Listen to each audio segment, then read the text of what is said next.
Hey now, it's been a while since I did one of these. Comic book video, Friday Night Comics. Um, but I have a few here I'm going to showcase, and that's that. So, first up is a book whose cover one of my favorite covers of all time. And I have a copy of this. I had a copy that I sent into CGC a couple years ago now at this point, and I came back a 6.5. I have no idea why. I mean, it wasn't pressed, but it looked better than that. So it's probably something that I just didn't see. Anyway, it's this book right here, Incredible Hulk number 340, with this cool Todd McFarlane art cover, and this one is also a signature series featuring Todd McFarlane right there. Now, what's interesting about this is it's off-centered, top to bottom. You can see how this kind of bleeds into the very upper edge a little bit.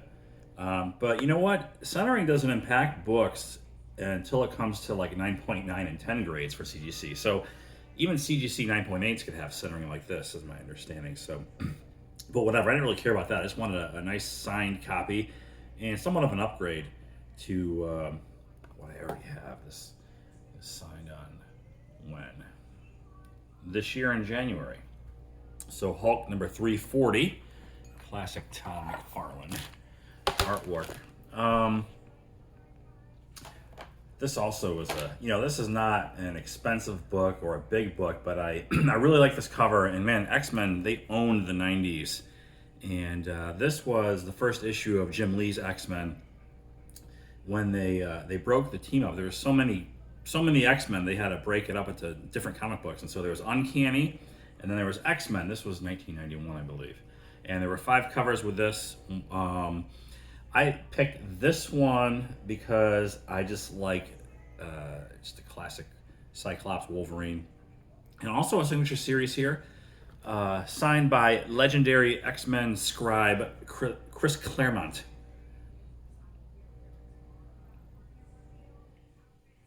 And I believe 90s X-Men are making a comeback in the form of, I think it's a comic book or maybe an animated series, X-Men 97. Thought I read that somewhere. But yeah, this is just a real cool piece in my opinion. 9.8. But again, I just like the artwork and I like the signature on that. Would have liked to have gotten Chris Claremont and Jim Lee, because Jim Lee did the art, but I settled for this one. 9.8.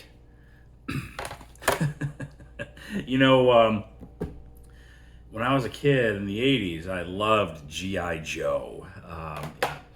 First it was the Star Wars with the action figures, and then in the early 80s, G.I. Joe came on the scene with their figures, and Star Wars interest was kind of like waning a little bit. So, had the toys. I love the cartoon.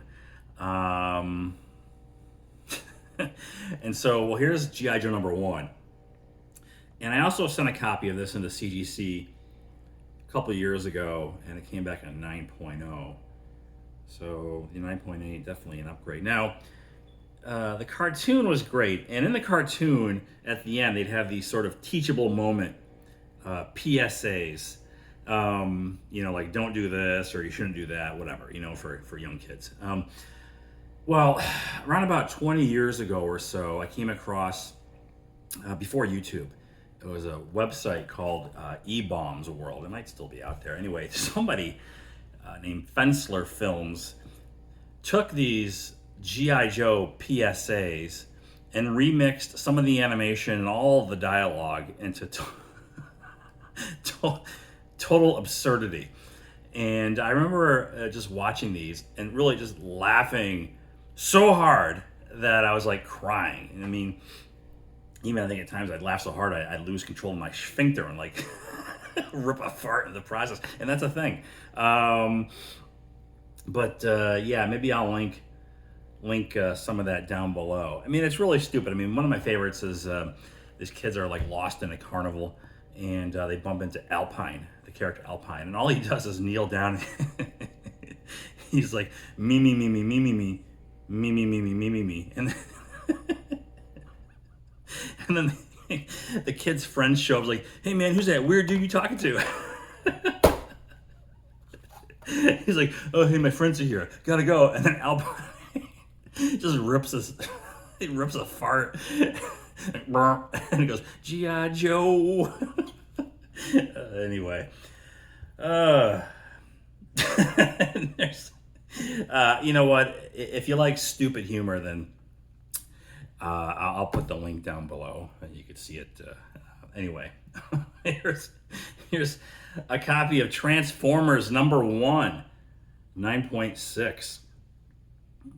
Coincidentally, G.I. Joe and Transformers, I guess, are going to have a crossover movie.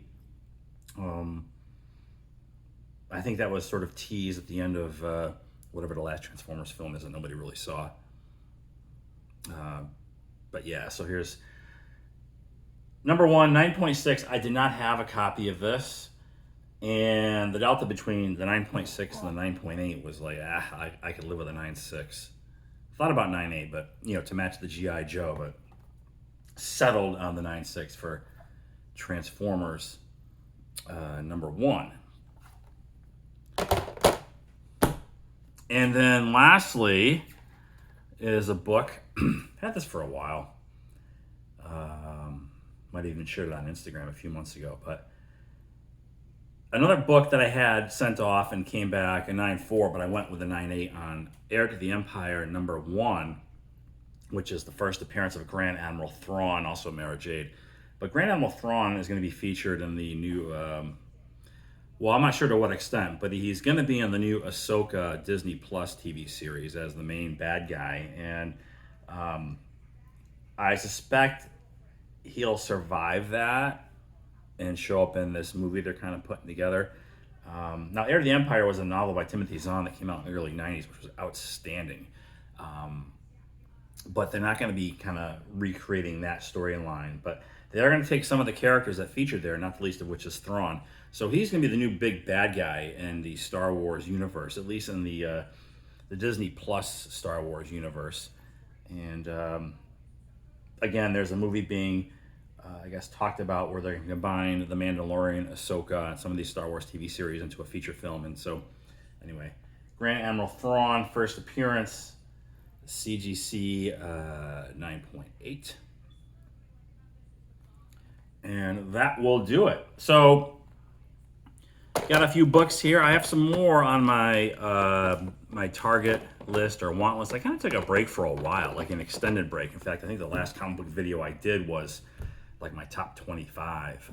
Man, times have changed. Not unlike sports cards, comic books have taken a substantial dip. And so I think maybe by the end of the year I'll redo it. It'll have been about 2 or 3 years, and then maybe I'll throw together another top 25 CGC comic book video. And I should have some more books by then that'll fit in that list. I mean, not the least of which would be, I'm looking at Marvel Star Wars #1,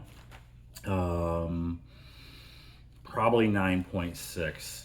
And I'd really like to get a copy of House of Mystery 92, featuring the first appearance of Swamp Thing. But that book is really expensive. Even after the run-up and the subsequent pullback, it's still an expensive book, especially in my Bronze Age target grade of 8.0. So we'll see. But there's that. And that's a wrap for this episode of Friday Night Comics. As always, thanks for watching. I will see you later.